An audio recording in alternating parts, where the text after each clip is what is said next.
First problem. So problems. This assumes that the idea, right? This assumes that the idea already exists independently of the word. That's a direct quote from Saussure, right? This sort of reducibility of language to nomenclature, it assumes that there is an idea that exists, that exists without the relationship to the word. And the point is that there is no idea that exists without the relationship to the word. This is going to be complicated. This is going to be a huge problem. So I'm going to read this again. And this goes back to the initial question that I initially asked before the video series, which was, what is the semiological status of the signal inconceivable and the signification ineffable? When I return to that, I've done all of this lecturing for hours because you need all of this lecturing in order to understand the importance of the question that I initially asked. Why? Because this is what Saussure says himself. Saussure, in a critique of this attempt to reduce language to nomenclature, says it assumes that ideas already exist independently of words. Right? And this idea that these ideas are somehow floating out there, but they just don't have words, is it's fundamentally problematic.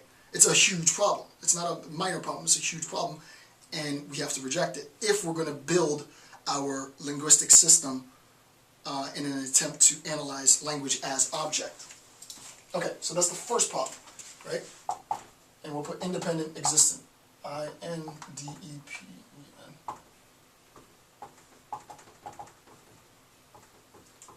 Independent existence of idea.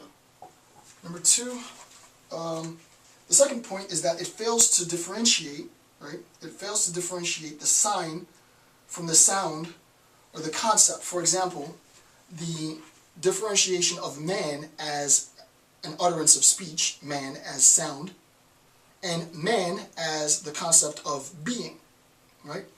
Where in this have I made a differentiation between man as sound and man as existent thing? I haven't.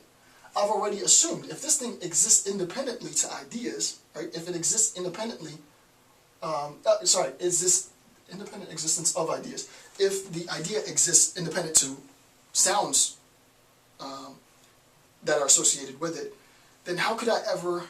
I mean, I can't say that. I mean, you couldn't even conceptualize that. You can't conceptualize that. I cannot conceptualize an idea that exists independent to sound. I can't. I don't think that anybody can. And I'll have to think about that a little more. I was going to do that in the video, but it just popped into my mind because anything that I'm thinking of, I'm using words in order to think of it. So the thing that exists would have to exist independent to sounds that are already associated with it. It's nonsensical. It's nonsensical, right? So it fails that, right? So there's a failure to differentiate.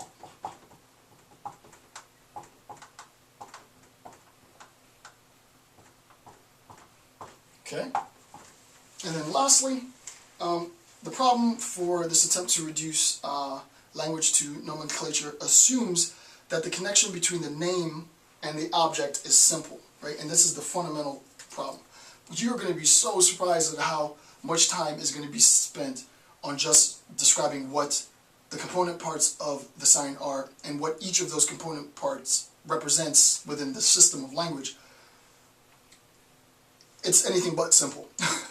It's anything but simple. It's about, for me, it's about as complicated as it gets. I had an easier time understanding symbolic logic, seriously, modal logic, than I did understanding semiotics. The first time that I went through it, I was like, oh yeah, I get it. This is pretty simple.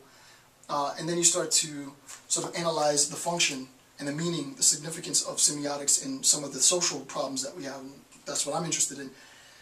And it got ridiculously confusing. Why? Because I went into the analysis thinking, oh, it's simple. You know, here's what a sign is.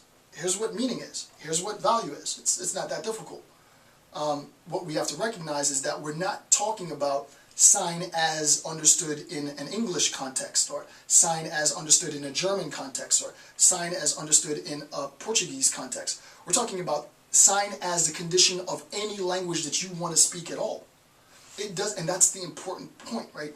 That when we're talking about this edifice, well, not we, but when Saussure, it's the genius of Saussure, the mind, the ability to think of, I'm not there yet, right? Hopefully one day I get to that point, but the ability to think of something so general, so universally broad, that it applies categorically to any language, prima facie, I mean, that's this genius. That is the definition of genius, right?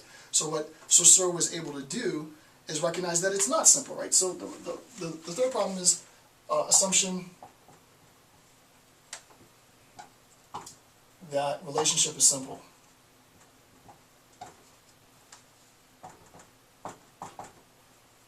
Now, the fact that I'm saying it's not simple, the fact that I'm saying that it's a very technical, a very complex relationship between sort of the sound and the idea and the concept and the sign and the language and the speech, the fact that it is a very complex sort of interrelation of parts doesn't mean that it's difficult to understand. It just means that I have to make sure in creating the lecture, I progress very, very slowly and very, very methodically from one idea, one concept to the next so that you can understand. But if you're following me up until this point, you should have an understanding. So what Saussure is saying is, look, some of the problems that we've had, and the reason why we weren't, prior to me, he doesn't say it like this, but this is basically what he's saying, prior to me, unable to create science of language analysis was because a consequence of some of these assumptions, right? Primarily the belief that language could be reduced to nomenclature, right?